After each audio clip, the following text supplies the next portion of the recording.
SBC Aktualno, podcast kluba slovenskih podjetnikov. Hvala za povabilo in predstavitev. Potrudili se bomo, da bomo osvetlili nekoliko bolj to zapostavljeno tematiko, namreč kakšen je vpliv občine in širšega lokalnega okolja v podporo podjetništvu. Pričakuje se, da so podjetja uspešna in da dajo okolju varna delovna mesta in prispevajo k vsebini življenja ljudi. Seveda pa je to dvosmerna cesta. Lahko se vprašamo, torej, ali lokalno okolje vzpodbuja uspešno podjetništvo ali pa uspešna podjetja ženejo dobro občino. Pa bi prosila za video. Podjetniki v lokalnem okolju pomembno prispevajo k gospodarski stabilnosti, razvoju in napredku. Omogočajo delovna mesta ter tako krepijo ekonomsko in socialno varnost prebivalcev, podpirajo različne lokalne pobude, sponzorirajo kulturne in športne projekte in dogodke, lokalnemu okolju pa namenjajo donacije ter na ta način bogatijo družbeno življenje.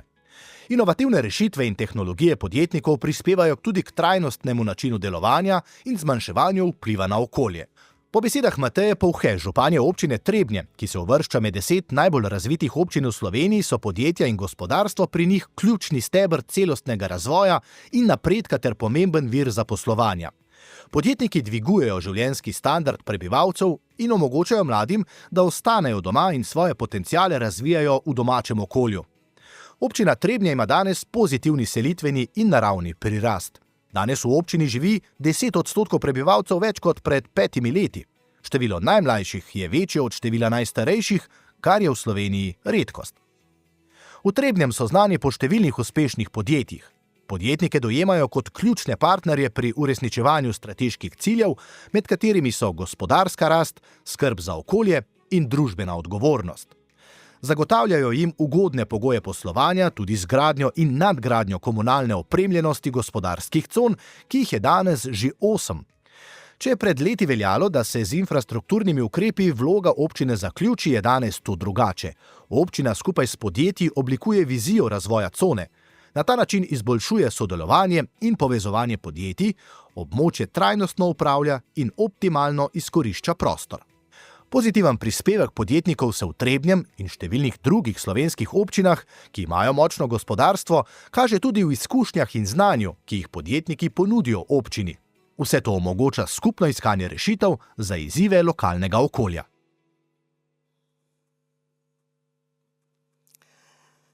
Hvala lepa.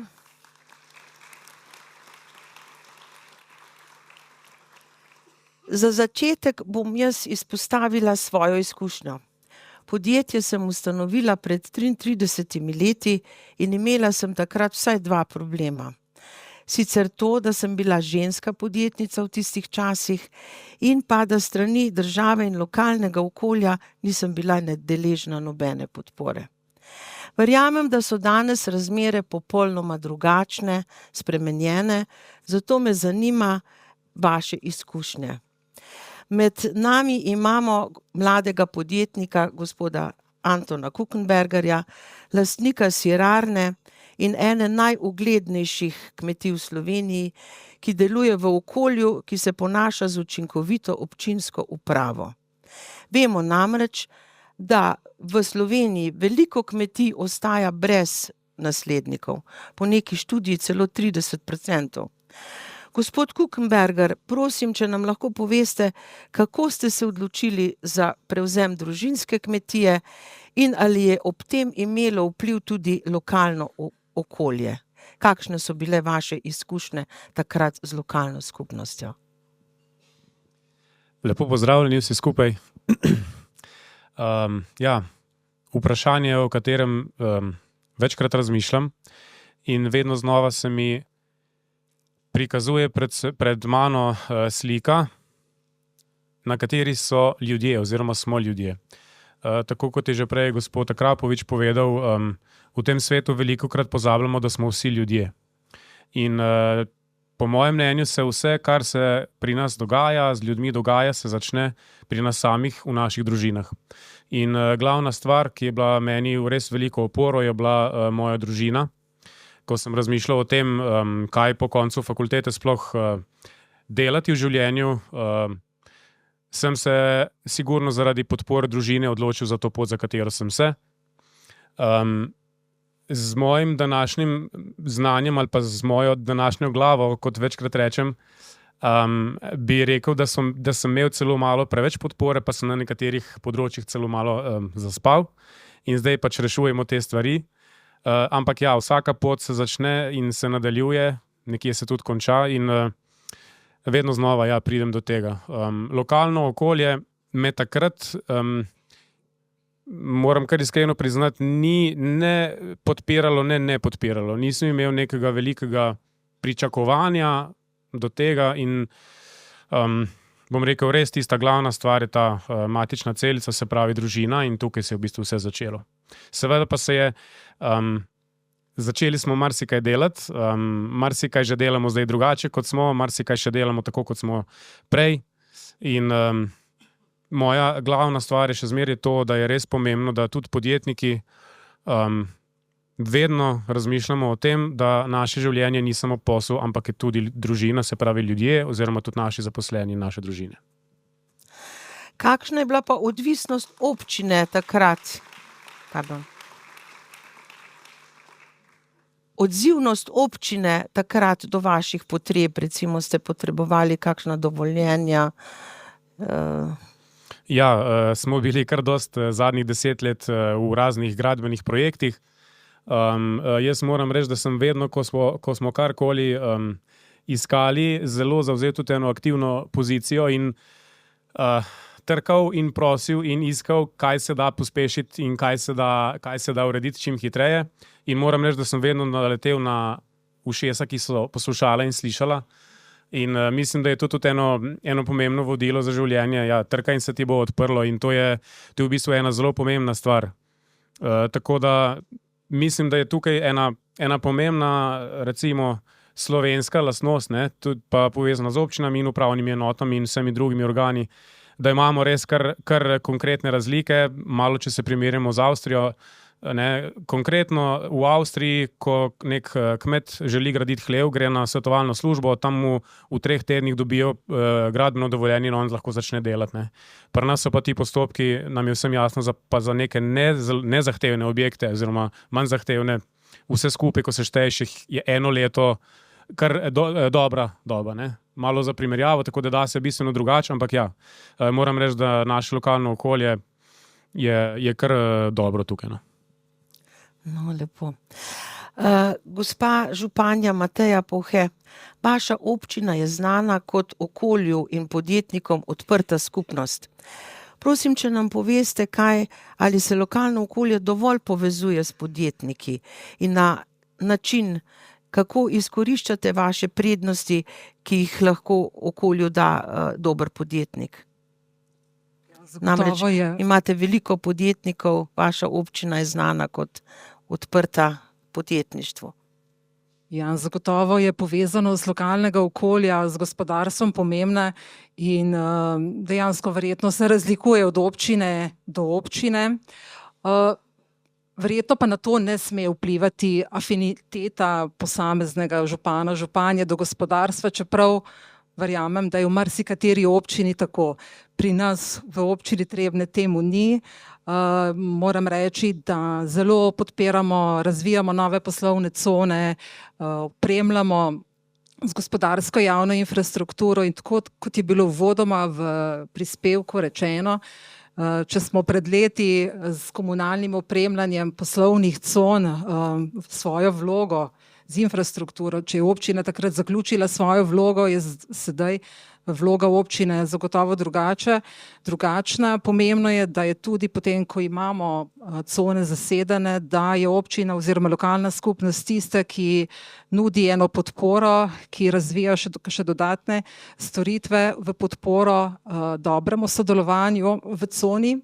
Po drugi strani pa seveda vsi radi slišimo, kako gospodarstvo veliko kot družbeno odgovorno vlaga nazaj v lokalno okolje in pomaga pri raznih pobudah, kulturnih društvih, turističnih društvih in gasilskih organizacijah. In tukaj je tisto, kar skupnost vidi. Sicer je pa za dober dialog, za dobre odnose med lokalno skupnostjo in gospodarstvom pomembno komunikacija in to redna, tako da so gospodarstveniki slišani in da jih tudi mi slišimo. In ko se govori in ko se načrtuje prostorski razvoj občine, je prav, da se takrat tudi gospodarstvo aktivno vključi in da dejansko je občina tista, ki jih sliši. Navsezadnje potem gospodarstvo tisti subjekt, ki kreira rast občine. Hvala.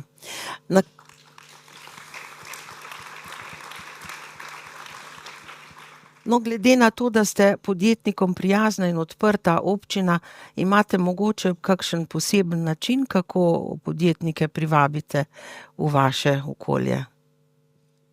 Redno se srečujemo z njimi. Jaz takoj, ko sem nastopila mandat, so tudi z mano stopili hitro v kontakt, pa ne vem, mogoče res izkazujem eno visoko afiniteto do gospodarstva in moram reči, da smo v tem kratkem obdobju premaknili že mnogo, ampak se mi zdi, da z enimi iskrenimi nameni in odprto komunikacijo se da narediti veliko in to je to, kar šteje.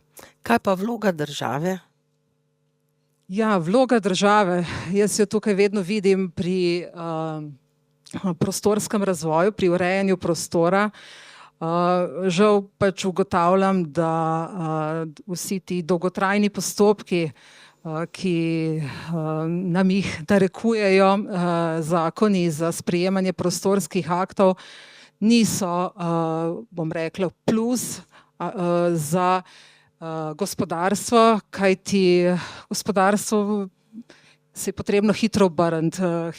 Dejansko nimajo časa čakati toliko let, da se bo glede širitve stavbnih zemljišč vso to kolesje državno in občinsko obrnilo, ampak ko govorimo o širitvi stavbnih zemljišč za gradnjo industrijskih in drugih poslovnih objektov, bi na tem mestu rekla, da se mi zdi, da v naši državi je Ministrstvo za kmetijstvo tisto, ki je glavni deležnik in usmerjevalec prostorskega razvoja občin z svojim varovanjem kmetijskih zemljišč, kar je seveda po eni strani razumem, ampak po drugi strani, če država promovira in skrbi, da bo čim več delovnih mest, da bo prišlo do enakomerne regijskega razvoja, je potrebno tudi te postopke nekoliko približati.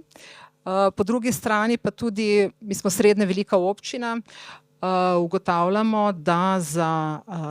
Ali imate dovolj kompetenc, recimo občina? Kaj mislite? Prostorskega načrtovanja. Država morala nameniti več sredstev in več dati kompetenc. Ampak, če se vrnemo nazaj na postopek sprejemanja prostorskih aktov, je zgodba nam vsem poznana, pač mi smo odvisni od mnenj nosilcev urejanja prostora, ampak pa na drugi strani bi pa potrebovali, da bi država tudi namenila več teh nepovratnih sredstev za gradnjo gospodarske javne infrastrukture, za komunalno opremljanje poslovnih con. Se mi zdi, da je na voljo premajhen obseg teh javnih sredstev, kajti občine same z lastnimi proračuni tega ne zmorejo, niti ne bodo zmogle. Hvala. Gospod Kuster, vi vodite eno zelo uspešno in znano podjetje z področja prezračevanja. In iz Maribora ste se preselili v Ljubljano, tako sem nekako seznanjena. Kaj menite, kako podjetniki prispevate k kvaliteti življenja v posamezni občini? In zakaj ste šli recimo iz Maribora v Ljubljano? Kaj je bil vzrok? Ja, malo vas moram popraviti. Od vsega začetka, torej podjetje sem res ustanovil v Ljubljani, se pa iz Maribora nikoli nisem preselil. Tako da še zdaj je moja družina in torej moje stalne prebivališče vezano na mesto Maribor. Zdaj v tistih letih, ko sem jaz razmišljal o neki poslovni poti in o nekih možnostih, ki so v Ljubljani, se mi zdele bistveno boljše, mislim, da sem se dobro odločil. Ne. Mislim, da bi težko iz Maribora gradil takšno zgodbo, kot s njo pač lahko iz Ljubljane. Kar se pa tiče povezovanja, pa zopet imam manj izkušenj z Ljubljano, kjer sicer že iz pietete podpiramo nekaj projektov, torej na področju mestne občine Ljubljana. Veliko večino svojega angažmana pa dajemo v mestno občino Maribor oziroma v ta štajerski bazen, ki je bistveno bolj lačen takšne podpore kot ta regija, ki je finančno bistveno močnejša. Mislite, da v Mariboru ne bi mogli tako uspeti kot v Ljubljani, recimo? A veste, to zdaj, na to vam težko odgovorim, mogoče vi, mogoče ne bi, ne. Jaz mislim, da je v Mariboru trenutno situacija takšna, da, ker govorimo o nekem povezovanju podjetnikov z lokalno oblastjo, ne, da še vedno čakamo, ne, na to, da bo neka lokalna oblast, da bo nek župan bil pripravljen na en kvaliteten dialog, bil pripravljen poslušati kakšne predloge, se bil pripravljen tudi o kakršnikoli zadevi posvetovati z podjetniki, z nekaterimi, ki bi recimo imeli kaj za povedati, ne. Trenutno je ta dialog bolj enosmeren, ne. Jaz sem pač eden redkih, verjetno me imajo že zdaj počasi za neumnega, ki v mariborski bazen plasiram relativno visoka sredstva, gledano tako v slovenskem merilu. In mi ni žal, ker ne dajem županu, ampak dajem neki svoji lokalni skupnosti. Mislim, da je to dobro za vse, za ljudi, za otroke. Ne vem, lani smo drsališče zgradili, potem rešujemo neke športe, ki bi šli v bankrot, pozabo. Naj povem, če mi dovolite, no, letos je bila 100-letnica odbojke in odbojka se je v Sloveniji začela igrati v Mariboru. In mesec, dva pred tem dogodkom, ki so ga organizirali, tudi občina je pri tem sodelovala in pokrajinski muzej, ne, je glavni sponzor te mariborske odbojke odpovedal sodelovanje, ne. In rešitev občine je bila, kaj pa če muzej, ne, pač tak je. Ne. In potem smo pač mi pristopili, prevzeli generalno sponzorstvo in to odbojko popeljali po neki poti naprej. Gre se za generacije in generacije, ki so ta šport igrale iz nekega spoštovanja, pietete do teh ljudi. Ne more zadeva zaradi recimo 100.000 evrov propast, pri tem, da je od zadaj 200-300 otrok, ki po nekih šolah se ukvarjajo športom, kar je bistveno bolj pametno, kot da samo gledajo v te mobilne telefone. Super, ja, hvala, lepo, zelo pohvalno. Ja.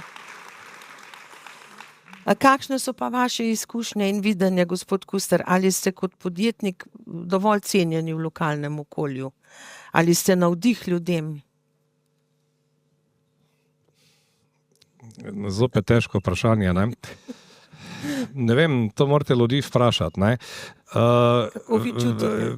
Mislim, jaz čutim, da bom konkreten primer povedal, mogoče je zanimiv, ne? Namreč Maribor ima perfektne potenciale, ne? Torej naravne danosti, ne vem, Pohorje na eni strani, Kobansko na drugi, vmes teče reka, niti ena ladja se po tej reki ne vozi, ampak lahko bi se, ne? In podobno, ne? Pa jih, bom rekel, relativno slabo izkorišča, ne? In kako se počutim, če me ljudje cenijo? Po mojem, mislim, me cenijo zato, ker prispevam. Vse tu gre za eno tako, bom rekel, en vzajemen odnos, ne. Zdaj, zakaj prispevam? Prispevam zato, ker se mi zdi prav, da prispevam v lokalno okolje, ker nekdo, ki ima malo več, mora tudi nekaj dati, zato da je vsem lepše. In mislim, da to ljudje respektirajo in da je to okej, ne. Zdaj, koliko me imajo pa radi, pa vam bom povedal takrat, ko bom nehal prispevati, pa bom pol videl, kaj bo. Ja, se lepo. Ja. Ja, pravijo, da če kaj daš, tudi potem dobiš, ne? Če pa nič ne daš, pa nič ne dobiš. Gospa županja, kaj pa vi porečete na temo? Ali so podjetniki cenjeni v lokalnem okolju? Ja, gledano skozi oči občine ali pa gledano skozi oči skupnosti, zagotovo, če nadaljujem, ker vračajo nazaj gospodarstvo v okolje, ampak bistveno pa je, seveda, da so tudi velik zaposlovalec v lokalnem okolju in dejansko, kar predstavlja, da mladi ne odhajajo v Ljubljano oziroma naša občina se sooča s kontra. Mi imamo izredno veliko sliko priseljevanja in je dejansko poiščejo tudi to se pravi delo pri nas in to je to, kar šteje, tako da zagotovo so cenjeni, absolutno. Hvala. Kaj pa gospod Kukenberger? Vi kot mlad uspešen podjetnik, kako pa vas sprejema okolje lokalno? Ali čutite, da ste cenjen in zaželjen? Ja, res je težko dajati nek objektiven odgovor. Tukaj mislim, da po moje zelo odvisno, z katerega stališča se pogleda. Recimo k nam dosti hodijo, recimo sploh mladi kmetje ali pa tako, ali pa se pogovarjajo ali pa iščejo informacije o nas, kaj delamo, kako delamo. Jaz to seveda tudi z veseljem delim. In tam se počutim zelo spoštovan in zaželjen. Po drugi strani pa recimo je pa zelo velik del sploh kmetijskega prebivalstva, ki ne razume tega, kar mi delamo, kako mi delamo in seveda od takih ljudi dobiti razumevanje je malo utopično pričakovati. Po drugi strani pa je, če se tega zavedaš in ti je jasno, da je to normalno, da če peleš neko novo svojo pot, bo zmeraj več takih, ki te ne bodo razumeli, kot pa takih, ki te razumejo. In se mi zdi ta zadeva taka, da je treba tukaj res razmišljati o tem, da delam neko zgodbo, ki se mi zdi optimalna ali pa kar se najbolj da delati, da grem zmerno veselo spat in na koncu bo pa čas pokazal, ali delamo prav ali narobe, ali bomo rasli ali pa ne. In to se mi zdi ena taka, pomembno zavedanje, da vemo, da zmeraj bomo imeli ljudi, ki nas imajo radi, zmeraj bomo imeli ljudi, ki nas nimajo tako radi, ampak to je normalno in iskati tisto družbo, ki nas podpira in dobre ideje dobijo dobre zaključke.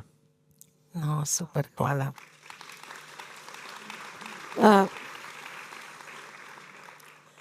Današnja tema je izboljšanje podjetniškega okolja oziroma ali vstopajo podjetniki namesto države v ustvarjanje privlačnega podjetniškega okolja. Tako smo prišli do ključnega vprašanja. Kakšno občino si pravzaprav želimo, gospod Kuster?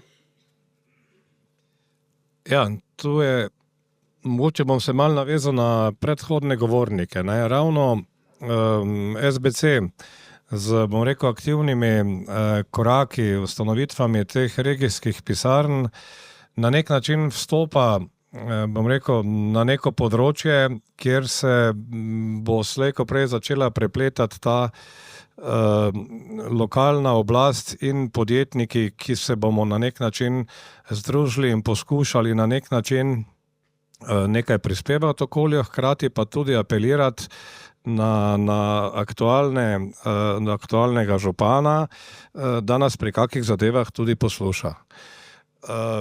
To se mi zdi pomembno in dobro in tudi na koncu konca podjetniki moramo biti nek vzor mladim, ki jih ni malo, takšnih, ki se želijo preskusiti v podjetništvu, ki jih to zanima. Na koncu koncev je v Mariboru en večjih teh start-up dogodkov, kup dejavnosti se razvija, imamo univerzitetno mesto, pa kljub temu je gospodarstvo, odkrito povedano, trenutno v bolj klavrnem stanju, ne? Kar najbolj ne gre skupaj. Ne? Eno stvar bi pa še povedal, ki mogoče ni direktno s tem povezana, ne, je pa zanimiva, ne, ker vam lahko sam čestitam, kako ste opisali vaše sodelovanje z podjetniki v vaši občini. Jaz recimo v zadnjih 10 letih, ne, kjer ne bom o številkah, ampak sem spustil v ta bazen ogromno sponzorskih in donatorskih sredstev, nisem v Mariboru dobil niti enega posla. Niti enega. Zdaj, saj tu ne gre za daj dam zgodbe, ne? Gre se za eno higieno, gre se za to, da ravno v lokalnem okolju bi moralo neko podjetje, ki lokalno deluje, ki podpira dobre projekte, ki financira od športa, kulture, do gasilcev, do ne vem koga vse skupaj, biti vsaj prvo med enakimi, ko se gre za to, da je treba kak posel pridobiti, ne. Pa temu žal ni tako, ne. In to je pa potem, po mojem, že ena anomalija, ne, ki pol generira to, da je danes Maribor takšen, kot je, ne. Govorim za Maribor, ne zdaj za druge, ne. Ja. Tako kot rečejo, fovšarija je zmeraj bila in bo po domače. Kaj pa gospa županja? Kakšno mnenje je vaše, kakšna bi bila idealna občina? Idealna občina ali pa občina, ki si jo želimo, torej je občina, ki ne daje nekih negotovih občutkov, ki daje eno stabilnost, trdnost in ki daje zagotovo ene pozitivne signale, tako v gospodarstvo, kmetijstvo, socialno politiko, da je potem sinergijski učinek tak, kakršnega si želimo. Super. Ja. Pa še gospod Kukenberger, vaše mnenje, idealna občina, kakšna bi bila? Idealna občina zame je občina, ki ima vitek aparat, ki je učinkovita, ki nekoga, ki želi nekaj ustvarjati, delovna mesta, neko dobro zgodbo peljati, sprejme in podpre. Seveda v skladu z zakonodajo in vsemi predpisi, ampak glavna stvar je to, ja, da se zaveda, da če bo podjetništvo uspešno, bo tudi občina uspešna in obratno. In spet bi se res navezal na županji izraz neka sinergija, pa podvojevalen in pomnoževalen učinek, če skupaj sodelujemo, ne. To se mi zdi najbolj pomembno in tako se da pol super furati. Super, hvala lepa. Torej ugotovimo lahko, da je lokalno okolje osnovni gradnik uspeha Slovenije kot države. Na lokalni ravni se odpirajo pomembna vprašanja kmetijstva, prehrane, športa in samooskrbe, identitete prostora z vidika naravne in kulturne dediščine, načina življenja ter vprašanje, kako ohraniti in zaščititi te aktivnosti. Več je uspešnih podjetij, bolj živahno in bogato je lokalno življenje. Podjetja na ta način vračajo okolju, ki jim je omogočilo, da so uspela po zaslugi svojega znanja, inovacij in odrekanja. Vračanje okolju pa je tudi eno od temeljnih zlatih vodil Kluba slovenskih podjetnikov. Hvala lepa. SBC Aktualno, podcast Kluba slovenskih podjetnikov.